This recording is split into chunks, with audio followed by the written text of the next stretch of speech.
confident burble. Unfortunately, the DB9 does not get the Vanquish Suite ZF 8-speed automatic transaxle, and we found its Touchtronic 2 6-speed automatic a bit flat-footed when left in drive. To arouse the GT and indeed, anyone inside it, simply press the sport button located on the console, at which point a raucous driving character far closer to that of the more extreme Vanquish emerges. Throttle response is sharpened, upshifts happen higher in the rev range, and the V12's hearty low and mid-range torque is served as if on a proverbial platter. Keep that right foot buried and you're likely to emerge with the seat stitch marks firmly embossed on your backside. All the while, the V12 sings a hymn ranging from inspiring to inebriating in direct correlation with the rev counter.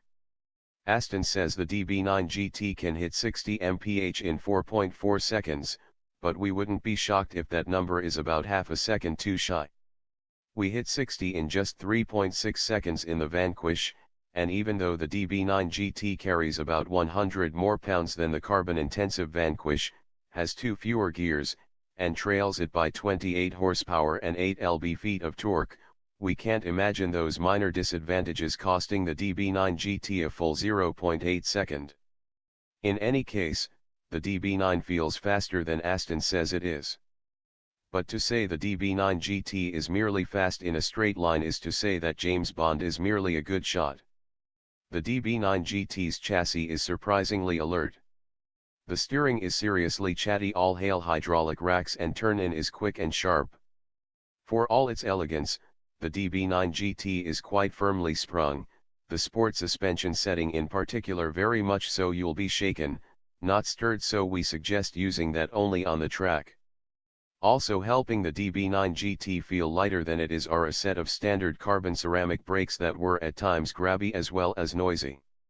In the DB9 GT's $202,775 neighborhood, there are several other compelling sports cars, namely the revised Porsche 911 Turbo S, the new second-generation Audi R8 V10, and on the entry-level exotic side, the sensational McLaren 570S and the Lamborghini Huracan LP580, too.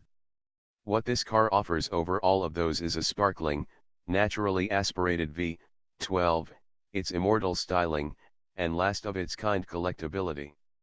Aston has had plenty of time to determine the DB9's evolutionary path, and the GT certainly is the most evolved of all DB9s, as well as a fitting capper to the line.